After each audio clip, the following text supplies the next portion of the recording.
သက်ခါရဒိဋ္ဌိကမဖြစ်မနေဖယ်ဦးဖယ်ရပါသက်ခါရဒိဋ္ဌိရှိနေတယ်ဆိုလို့ရှိရင်တရားဓမ္မကိုမတွေ့မြင်နိုင်ဘူး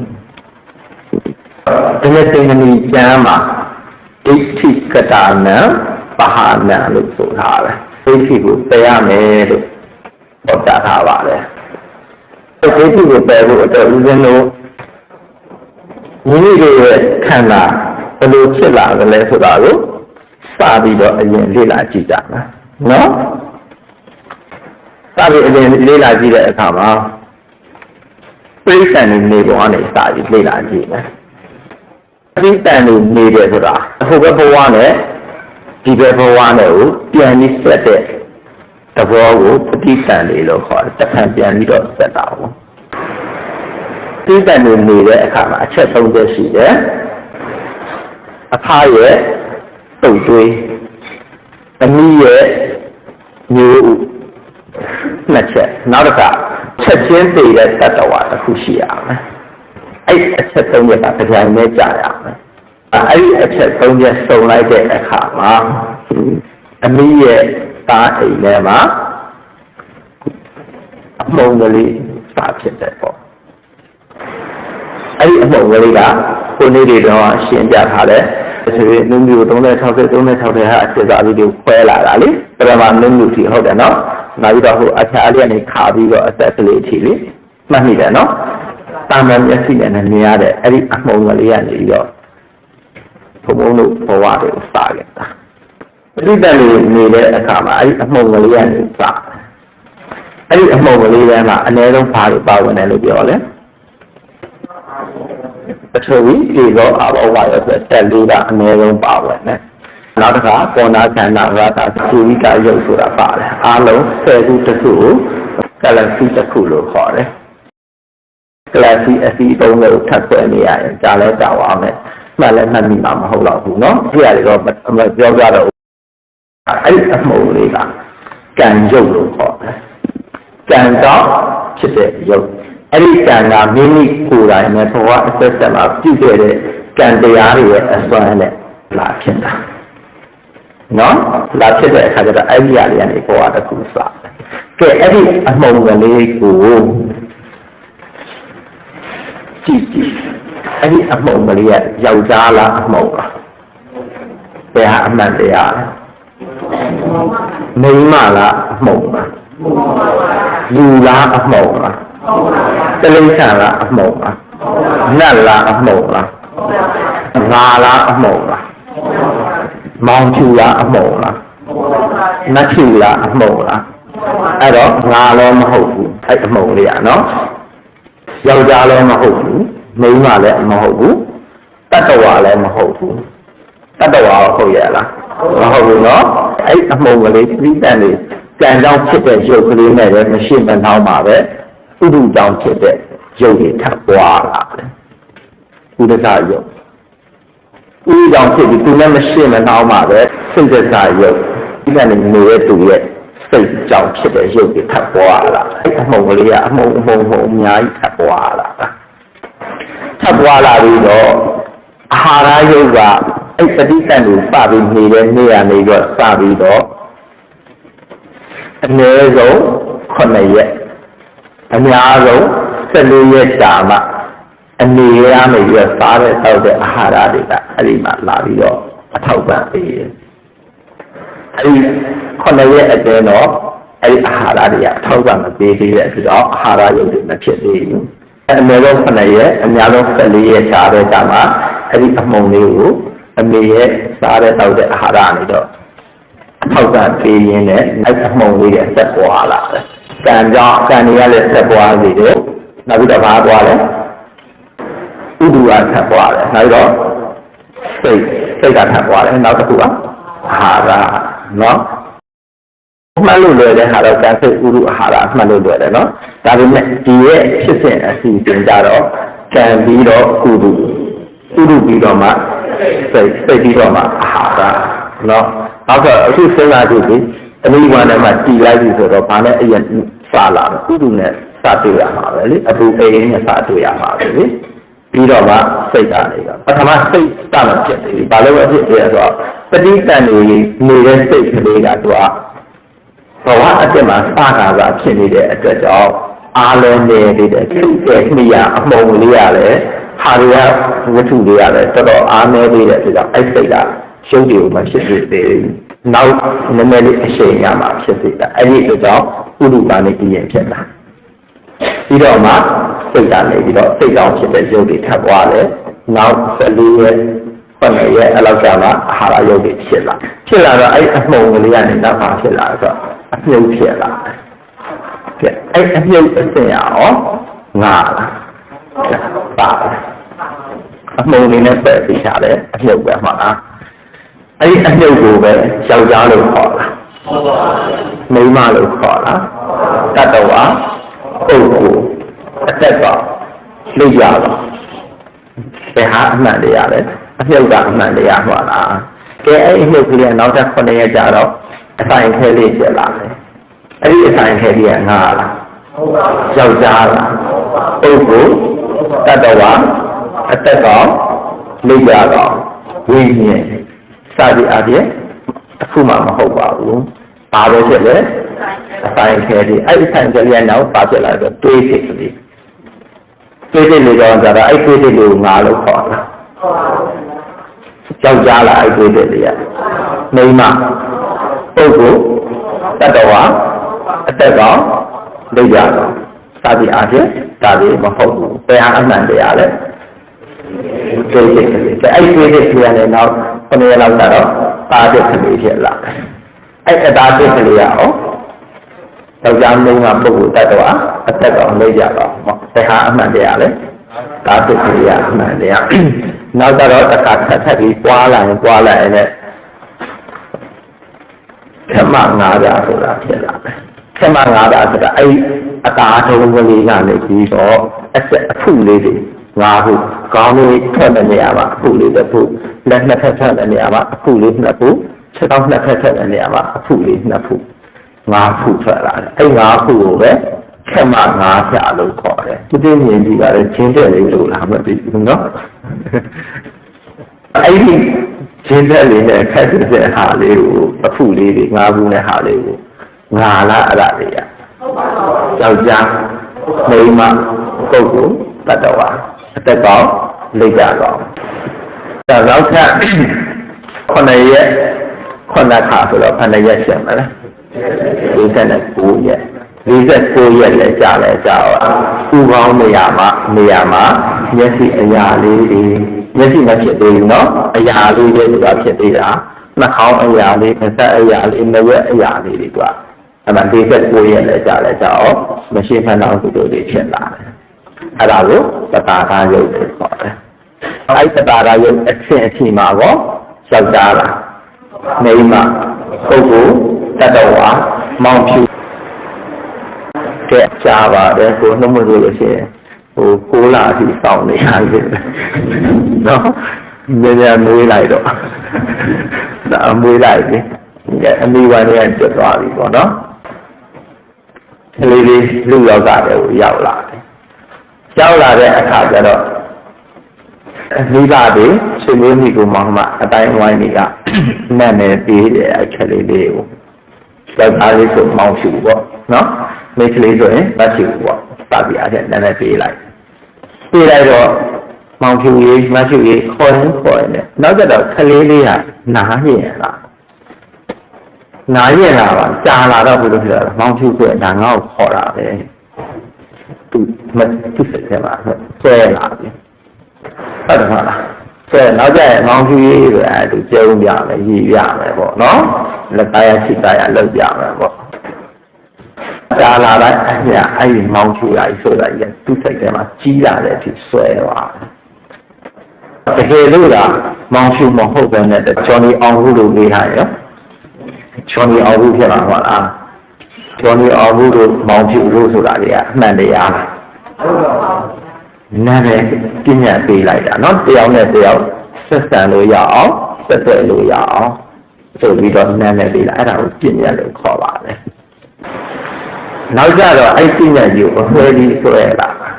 အဲ့သူ့ကိုအဲ့နဲ့တက်ပြီးဆဲဆိုတာချိန်မောင်းလာတဲ့အခါကျတော့ဘာဖြစ်လာငါ့ကို ဒီကောင်ဆဲတယ်စော်ကားတယ်စသည်အဖြစ်လာဘူးလားပညာတွေပေါ်မှာဆွဲကြည့်ပြီးတော့အဲဒီလောဘတွေဒေါသတွေကိလေသာတွေဖြစ်လာတာတကယ်လို့ဒါသူက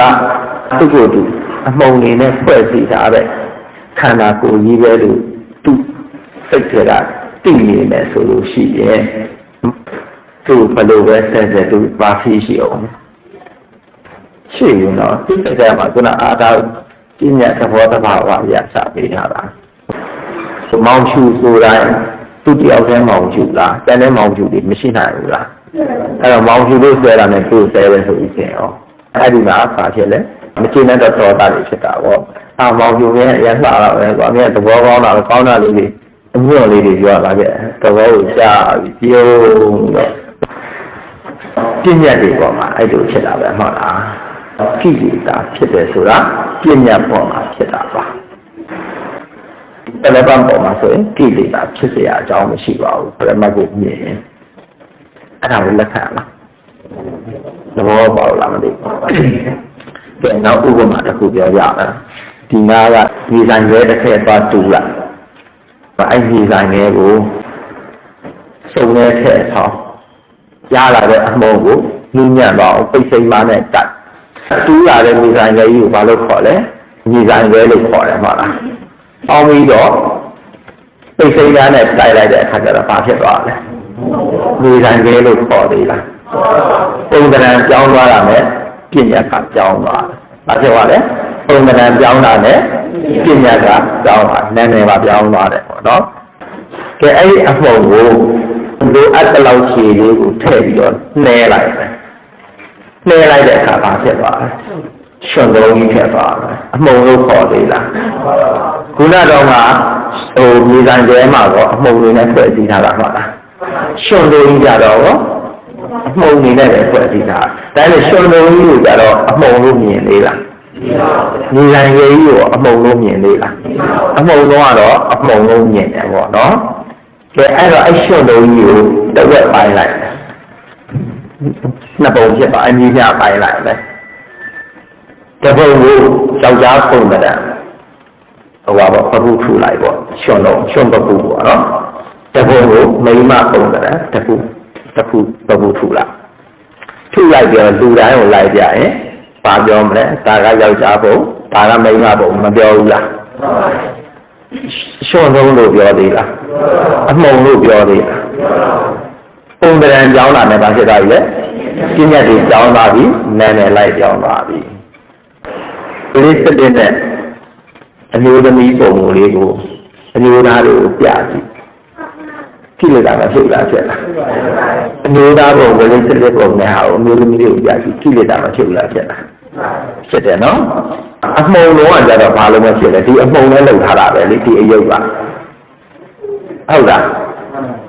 ဒီအမှုံလုံးကကြတော့ကိလေသာဘာလို့မဖြစ်လဲဒီအယုတ်ပုံကပေါ်လာတာကိလေသာဘာတောင်းဖြစ်လဲ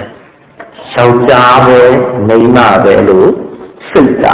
ထင်မှတ်ထားလို့ဟုတ်လားယောက်ျားပဲမိန်းမပဲလို့ထင်မှတ်ထားလို့တရားနဲ့တရားကိလေသာတွေဖြစ်တာအဲ့ဒါလက်ခံလားတကယ်လို့ကအမှုံအနေနဲ့ဒါမြင်နေဆိုလို့ရှိရင်အဲ့ဒီကိလေသာဖြစ်ပါမှာညဟုတ်ကဲ့နော်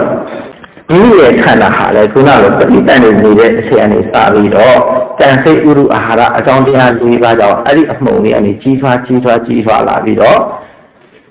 အခုဒီအခြေအနေဖြစ်လာတယ်ပေါ့နော်အခုတမာတိတွေထူထောင်ပြီးတော့မိမိကိုစမ်းစစ်ကြည့်တဲ့အခါကျတော့တရားချကိုမှတွေ့ဆိုလို့ကိုယ့်ရဲ့ခန္ဓာမှာဒီအမှုံလေးဟာခန္ဓာနေရာအနှံ့မှာဒီအမှုံလေးနဲ့ပတ်ပြီးထားတာပဲယောက်ျားမိန်းမဆိုတာမရှိဘူးပုဂ္ဂိုလ်တ attva ဆိုတာမရှိဘူးငါဆိုတာမရှိဘူးအတ္တဆိုတာမရှိဘူးဒီလိုမြင်လာတယ်ဒါတကယ်မရှိတရားကိုမြင်လာတယ်လို့ပရမတ်တရားကိုမြင်လာတာဖြစ်တယ်အရှိတရားပရမတ်ကိုမြင်လာတာနဲ့တက္ကာယဒိဋ္ဌိကိုဖယ်ခွာပြီးသားဖြစ်သွားတက္ကာယဒိဋ္ဌိဖြစ်တယ်ဆိုတာပရမတ်ပေါ်မှာဖြစ်တာလားပညာပေါ်မှာဖြစ်တာလား ပြည့်ညတ်ကိုမြင်လို့ဖြစ်တာလားပရမတ်ကိုမြင်လို့ဖြစ်တာလားပြည့်ညတ်ဆိုတာအနန္တရားလားမှားလားပရမတ်ဆိုတာအမှန်လားအမှားလားပြည့်ညတ်ကအရှိလားမရှိတဲ့တရားလားပရမတ်ကရှိတဲ့တရားလားမရှိတဲ့တရားဒါကြောင့်တက္ကရာဒိဋ္ဌိကိုဖယ်ရှားဖို့ခန္ဓာမှာဆူဆိုင်ပြီးတော့အခုလက်တွေတုပ်ကြည့်ကြရအောင်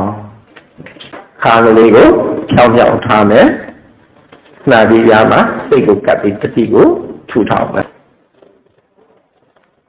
ထူထောင်တဲ့မျက်နှာလေးကိုချအတင်းကြီးစွတ်လိုက်မှထားတယ်အလင်းအောင်မိုးရုံလောက်ပါလေးလှုပ်ထားပြီးမျက်နှာလေးချထားပါစိတ်ကလေးကို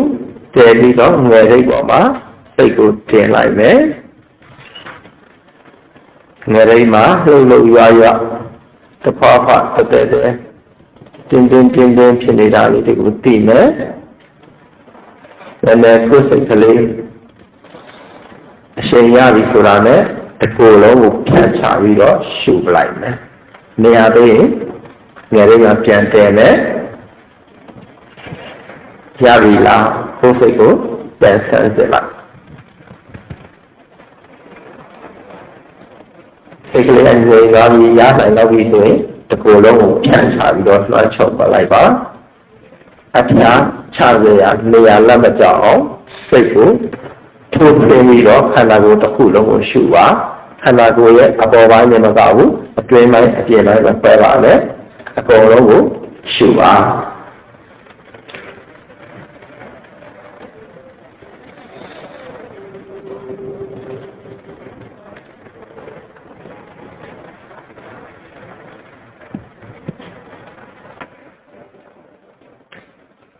ဒီလိုတော့စိတ်တန်ပြီးစိတ်ကူးစိတ်ကိုရှားပြီးတော့မိမိရဲ့အလုပ်ပေါ်မှာပဲစူးဆိုင်နဲ့စိတ်ပါလက်ပါခေယူတက်ဆိုင်အလုပ်လုပ်ပါအလုပ်ကိုအလုပ်နဲ့တူအောင်လုပ်ပါဘုရားတန်ပြီးမလုပ်ပါနဲ့မှတ်ချင်းတယ်လို့မှတ်ချင်းတယ်လို့ရတိရောရဲ့စိတ်ကိုမထားပါနဲ့စိတ်ပါလက်ပါနဲ့ငါဒီအားကိုသိအောင်လုပ်မယ်ဆိုတဲ့စိတ်နဲ့ကျွတ်စားတာအထောက်ပါအောင်မြင်ပါလိမ့်မယ်မုတ်ချအောင်မြင်ပါလိမ့်မယ်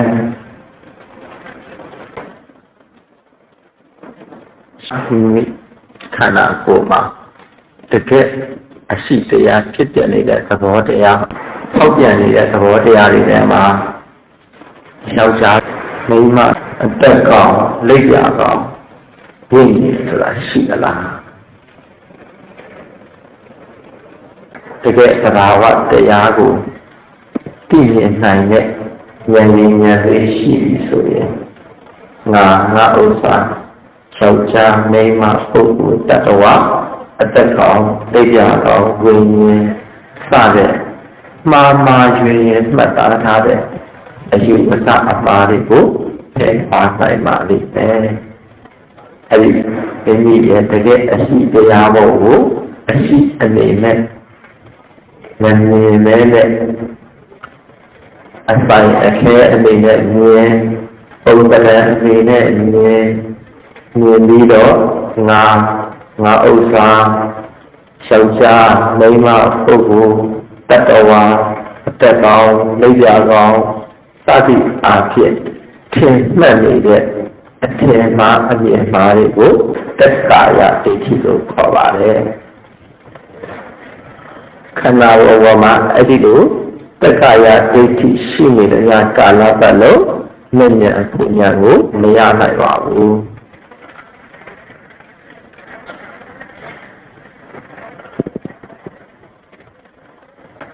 မပြန်နိုင်ပါသေးနဲ့စူးဆိုင်စိတ်ပါနဲ့ပါရှုမှတ်ပါ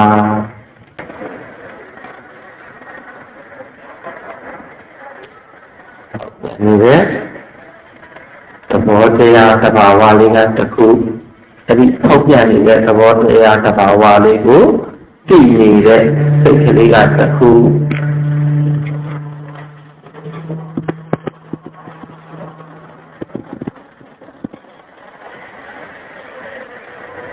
အလိုက်တင်လေးပဲပြီးပေးပါနာမည်မှမတတ်ပါနဲ့ရှိတာကိုရှိနေတဲ့အတိုင်းဖြစ်တာကိုဖြစ်နေတဲ့အတိုင်းရိုးရိုးလေးလက်ခံပေးလိုက်ပါအောက်ပြန်နေတဲ့သဘောကတစ်ခုအောက်ပြန်နေတဲ့သဘောတရားလေးကိုပြီးနေတဲ့အတိတ်ကလေးကတစ်ခုနှစ်ခုအဲ့လိုလေးပြီးပေးပါ